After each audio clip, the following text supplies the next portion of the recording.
On India's 17th Independence Day, Prime Minister Narendra Modi spoke from the ramparts of the Red Fort. In his lengthy speech, Modi signaled a hardening stance against Pakistan and raised the issue of Balochistan and Pakistan-occupied Kashmir. But why is Balochistan relevant to India? How can India influence Afghanistan-Pakistan ties, and what is Durand Line? To answer these questions, it is important to take a look at the history of Afghanistan, its geopolitical positioning, and its 19th century relations with British-ruled Indian Empire, when the Durand Line was stretched to separate Afghanistan from the rest of the Indian subcontinent. Let's talk about the Great Game. In the 19th century, the two great empires, Russia and Britain, engaged in a competition to conquer territories between each empire's colonial possessions. This mutual contest was later named the Great Game. When Afghanistan became the key of their struggle, British intelligence suspected that Russia was trying to access the Indian subcontinent through Afghanistan. By 1770, Britain had a monopoly on the opium production in India and wanted to spread cultivation to Afghanistan too. Since India was a jewel in the crown of their empire, it was impertinent for them to protect trade routes, for which Afghanistan was a strategic defense standpoint. Russia, which too was busy spreading its region over Central Asia, was afraid that British were gaining a commercial and military expansion in Central Asia through India.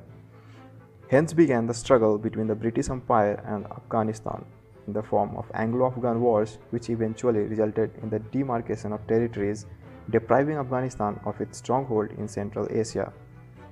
Britain engaged in 3 wars with Afghanistan, which were later touted as the Anglo-Afghan Wars.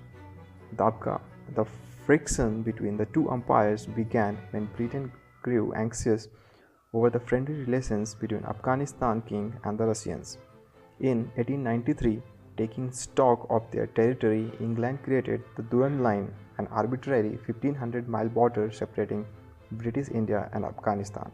The agreement was signed between Sir Mortimer Durand and Indian Foreign Secretary of the time and Amir Abdul Rahman Khan in Kabul.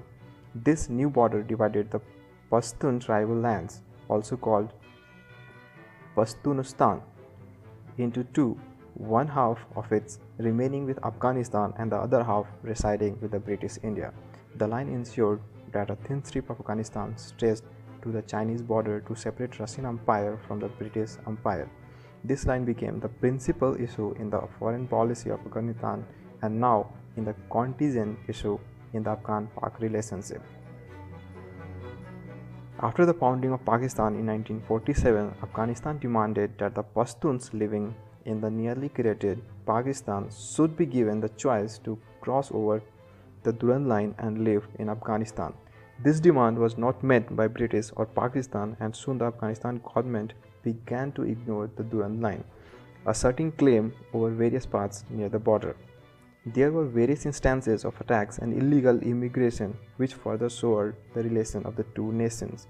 The animosity was so apparent that in 1948 Afghanistan was the only nation which opposed Pakistan's membership in the United Nations. Afghanistan today believes that the imposed border was supposed to be annulled after the death of the king. Some speculate that the Durand Agreement was signed under threat of war and hence did not hold true after the independence of India.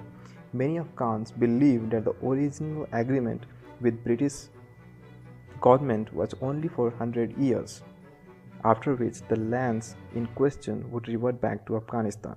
Soon, scholars also maintain the Afghan laws guide that the treaty was restricted to the lifetime of the king, that is, the agreement of the border should hold true only till the ruler was signed it is alive.